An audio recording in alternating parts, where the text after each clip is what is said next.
دعا سے پہلے آئیے کچھ لمحے خاموشی سے خدا کا کلام سننے میں گزاریں اور پھر ہم مل کر دعا کریں گے۔ پہلا پطرس اس کا دوسرا باب اس کی 21ویں آیت میں لکھا ہے، مسیح نے تمہارے لیے دکھ اٹھایا اور تمہارے لیے ایک نمونہ چھوڑا تاکہ تم اس کے قدموں پر چلو۔ یہی سچی مسیحیت کی تصویر ہے۔ یسوع صرف اس لیے نہیں آیا کہ ہمارے گناہ اٹھا لے، وہ اس لیے بھی آیا کہ ہمیں یہ دکھائے کہ خدا کی فرما برداری میں چلنا کیسا ہوتا ہے۔ جب اس نے آسمان چھوڑا اور زمین پر آیا تو اس نے آسان رستہ نہیں چنا، اس نے فرما برداری چنی۔ اس نے باپ کی مرضی کو اپنی سہولت سے، اپنی حفاظت سے اور اپنی خواہش سے اوپر رکھا۔ وہ اپنے آپ کو پیچھے رکھتا ہے اور خدا کے منصوبے اور خدا کے لوگوں کو آگے رکھتا ہے۔ یہ بات ہمیں باغ گتسمنی میں سب سے واضح نظر آتی ہے، جب صلیب کا بوجھ بہت قریب آتا جا رہا تھا، جب جسم اور روح بہت زیادہ دباؤ میں آ گئے تھے، تب یسوع نے دعا کی، اے باپ، اگر تو چاہے تو یہ پیالہ مجھ سے ہٹا لے، لیکن میری نہیں بلکہ تیری مرضی پوری ہو۔ یہ کمزوری کی دعا نہیں تھی، بلکہ یہ ایک مکمل سپردگی کی دعا تھی۔ یسوع نے اپنے درد کو نہیں چھپایا، وہ اپنی خواہش کو نہیں جھٹلاتا، لیکن پھر بھی خدا کی مرضی کو چن لیتا ہے۔ یہی وہ دل ہے جس کے لیے وہ ہمیں بلاتا ہے، ایسا دل جو درد سے انکار نہیں کرتا، بلکہ پھر بھی خدا کی مرضی کو سب سے اوپر رکھتا ہے۔ جب آپ اس جگہ پر پہنچ جاتے ہیں جہاں بات آپ کی مرضی کی نہیں رہتی، آپ کے منصوبے کی نہیں رہتی، آپ کے وقت کی نہیں رہتی، بلکہ صرف خدا کی مرضی کی رہ جاتی ہے، تو آپ کے اندر ایک تبدیلی آتی ہے۔ آپ کی ترجیحات بدل جاتی ہیں، آپ کے فیصلے بدل جاتے ہیں، آپ کے سوال بدل جاتے ہیں۔ اب سوال یہ نہیں رہتا کہ میں کیا چاہتا ہوں، بلکہ سوال یہ ہوتا ہے کہ خدا یہاں کیا چاہتا ہے۔ یسوع نے اس بلائے جانے کو بالکل واضح کر دیا ہے۔ لوکا کی انجیل اس کا 9واں باب اور اس کی 23ویں آیت میں لکھا ہے، اگر کوئی میرے پیچھے آنا چاہتا ہے تو وہ اپنے آپ سے انکار کرے، اپنی صلیب اٹھائے اور ہر دن میرے پیچھے چلے۔ مسیح کی پیروی صرف اتوار کی عبادت میں شامل ہونا نہیں ہے، یہ ہر ایک دن کا فیصلہ ہے۔ یہ وہ لمحے ہیں جب آپ کی مرضی اور خدا کی مرضی ایک دوسرے کے آمنے سامنے آ کھڑی ہوتی ہیں۔ ایسے لمحوں میں یسوع کو چننا آسان نہیں ہوتا۔ کبھی تو اس کا مطلب ہوتا ہے کسی ایک چیز کو چھوڑ دینا، کسی ایک عادت کو چھوڑ دینا، کبھی صبر کرنا، کبھی خاموش رہنا اور کبھی دل کی خواہش کو قربان کرنا۔ یسوع کے لیے آپ کی محبت ہر دوسری محبت سے بڑی ہونی چاہیے، سہولت کی محبت سے بھی، لوگوں کی پسندیدگی سے بھی، کامیابی کی خواہش سے بھی۔ دوسرا کرنتھیوں اس کا 5واں باب اور 15ویں آیت میں لکھا ہے، مسیح اس لیے مرا تاکہ جو جیتے ہیں وہ اب اپنے لیے نہ جئیں بلکہ اس کے لیے جو ان کے لیے مرا اور جی اٹھا۔ یہ خود کے لیے جینے سے خدا کے لیے جینے کی طرف بلایا جانا ہے۔ لیکن سوال یہ ہے، ہم ایسے کیسے بنتے ہیں؟ ہم اس جگہ تک کیسے پہنچتے ہیں جہاں مسیح واقعی ہماری زندگی کا مرکز ہو؟ کلام ہمیں ایک ابتدا دیتا ہے۔ امثال پہلا باب اس کی 7ویں آیت میں لکھا ہے، خداوند کا خوف علم کی ابتدا ہے۔ یہ خوف ڈر نہیں ہے جو ہمیں خدا سے دور کرے، یہ وہ تعظیم ہے جو ہمیں خدا کے سامنے جھکا دیتی ہے۔ یہ احساس کہ خدا پاک ہے، اس کے طریقے درست ہیں اور اس کی رائے دنیا کی ہر آواز سے بلند ہے۔ امثال 8واں باب اور اس کی 13ویں آیت میں خداوند فرماتا ہے کہ خدا کا خوف برائی سے نفرت کرنا ہے۔ یہی خوف ہمیں توبہ کی طرف لے جاتا ہے، ہمیں بدلنے پر مجبور کرتا ہے اور ہمیں تنگ راستے پر قائم رکھتا ہے جب کشادہ راستہ ہر طرف سے ہمیں بلاتا ہے۔ اسی خوف سے سپردگی کی زندگی جنم لیتی ہے۔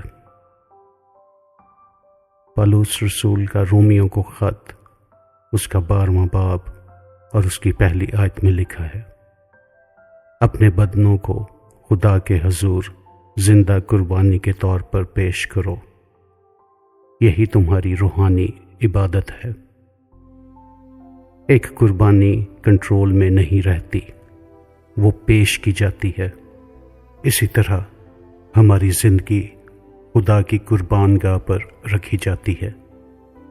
ہمارے منصوبے، ہمارے خواب، ہمارے رشتے، ہمارا وقت، ہماری صلاحیتیں، سب کچھ اس کے سامنے رکھ دیا جاتا ہے، اور ہم یہ سب اپنی طاقت سے نہیں بلکہ اس کی طاقت سے کر پاتے ہیں۔ غلطیوں 2 باب اس کی 20ویں آیت کہتی ہے، میں مسیح کے ساتھ مصلوب ہوا ہوں، اور اب جو زندگی میں جیتا ہوں وہ مسیح کی زندگی ہے جو مجھ میں ہے۔ یسوع صرف نمونہ نہیں دیتا بلکہ اس نے اپنی زندگی ہمیں دی ہے۔ وہ ہمارے اندر رہتا ہے، وہ ہمیں سکھاتا ہے، وہ ہمیں درست کرتا ہے اور ہمیں طاقت دیتا ہے کہ ہم اس کے قدموں پر چل سکیں۔ جب ہم گرتے ہیں تو وہ ہمیں سنبھال لیتا ہے اور وہ ہمیں واپس بلاتا ہے۔ جب ہم کمزور ہوتے ہیں وہ ہمیں مضبوط کرتا ہے۔ جب ہم ڈرتے ہیں وہ ہمیں یاد دلاتا ہے کہ وہ ہمارے ساتھ ہے۔ اب اسی سچائی کے ساتھ آئیں، مل کر دعا کریں۔ آیا آسمانی باپ، ہم تیرے حضور آتے ہیں کھلے دل کے ساتھ، بغیر بہانہ کیے ہوئے، بغیر کچھ چھپائے ہوئے۔ تیرا کلام پہلا پطرس اس کے 2 باب اس کی 21ویں آیت میں ہمیں یاد دلاتا ہے کہ یسوع نے ہمارے لیے دکھ اٹھایا اور ہمارے لیے راستہ چھوڑا۔ اے خدا، ہم مانتے ہیں کہ ہم اکثر آسان راستہ چاہتے ہیں، جبکہ یسوع نے فرمانبرداری کا راستہ چنا۔ ہم مانتے ہیں کہ ہم سہولت کو ترجیح دیتے ہیں۔ ہم مانتے ہیں کہ ہم کئی مرتبہ خاموش سمجھوتے کرتے ہیں اور کئی بار ہم نے تیری مرضی کو پیچھے چھوڑا ہے۔ آج ہم اپنے دل تیرے سامنے رکھتے ہیں۔ اگر ہمارے اندر کوئی غرور ہے، کوئی خود غرضی ہے، کوئی ضد ہے جو ہمیں تیرے آگے جھکنے نہیں دیتی، تو اس کو ہم پر ظاہر کر۔ ہم توبہ کرنا چاہتے ہیں، ہم بدلنا چاہتے ہیں۔ اے باپ، ہمیں قد سمنے والا دل دے، ایسا دل جو درد کو پہچانتا ہے لیکن پھر بھی تیری مرضی کو چن لیتا ہے۔ ہم لوگ کا 22 باب اور اس کی 42ویں آیت میں جو دعا ہے اس کو اپنی دعا بناتے ہیں، میری نہیں بلکہ تیری مرضی پوری ہو۔ ہم جانتے ہیں کہ یہ دعا کہنا آسان نہیں، مگر یہی دعا ہمیں آزاد کرتی ہے۔ اے خدا، ہمیں ہر دن اپنی صلیب اٹھانے کی توفیق دے۔ جب ہماری خواہش تیری مرضی سے ٹکرائے تو ہمیں پیچھے ہٹنے نہ دے۔ جب قیمت چکانی پڑے تو ہمیں کمزور نہ پڑنے دے۔ ہم دوسرا کرنتھیوں اس کا 5واں باب اور اس کی 15ویں آیت کے مطابق اپنے لیے نہیں بلکہ تیرے لیے جینا چاہتے ہیں۔ اے خدا، ہم میں اپنا خوف پیدا کر، ایسا خوف جو ہمیں گناہ سے دور رکھے، جو ہمیں پاکیزگی سے محبت کرنا سکھائے اور جو ہمیں تنگ راستے پر قائم رکھے۔ اگر ہم نے گناہ کو ہلکا سمجھا ہے، اگر ہم نے ضمیر کی آواز کو دبایا ہے تو ہمیں معاف کر۔ اے خدا، ہماری زندگی زندہ قربانی بننے دے۔ ہم رومیو 12 باب اور اس کی 1 آیت کے مطابق اپنی زندگی تیری قربان گاہ پر رکھتے ہیں۔ ہمارا وقت تیرا وقت ہو، ہمارے فیصلے تیرے فیصلے ہوں، ہمارے رشتے تیرے رشتے ہوں۔ اے پوتر آتما، ہم اپنی طاقت سے نہیں چل سکتے، ہمیں وہ زندگی دے جو غلطیوں 2 باب اس کی 20ویں آیت میں بیان کی گئی ہے۔ ہمارے اندر مسیح کی زندگی ظاہر ہو۔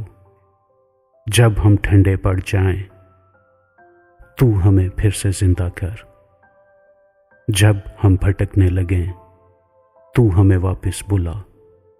اے خدا، ہمارے اندر صاف دل پیدا کر۔ زبور 51 10ویں آیت کی طرح ہم کہتے ہیں، اے خدا، مجھ میں صاف دل پیدا کر اور درست روح نئے سرے سے دے۔ ہمیں راست بازی کی بھوک دے، جیسا کہ متی 5ویں باب اور اس کی 6 آیت میں وعدہ کیا گیا ہے۔ ہم چاہتے ہیں کہ ہم تیرے بغیر مطمئن نہ ہوں۔ ہم چاہتے ہیں کہ زندہ پانی ہمارے اندر سے بہے، جیسا کہ یوحنا 7 باب اور اس کی 38ویں آیت میں لکھا ہے۔ اے خداوند، ہمیں اندر سے بدل دے، ہمیں حقیقی شاگرد بنا جو صرف باتوں سے نہیں بلکہ زندگی سے مسیح کے قدموں پر چلیں۔ ہم یہ سب یسوع مسیح کے مقدس نام میں مانگتے اور پاتے ہیں، آمین۔ اگر اس دعا نے آپ کے دل کو چھوا ہے تو اپنے ایمان کے اظہار کے لیے کامنٹس میں آمین ٹائپ کیجیے۔ میری دعا ہے کہ اس دعا میں شامل ساری برکات آپ کی زندگی میں یسوع نام سے شامل ہو جائیں۔ اگر آپ کی کوئی دعا یا درخواست ہے تو کامنٹس میں بتائیں، ہم آپ کے لیے خوشی سے دعا کریں۔ مسیح یسوع کا اطمینان اور فضل آپ کے ساتھ ہو، آمین۔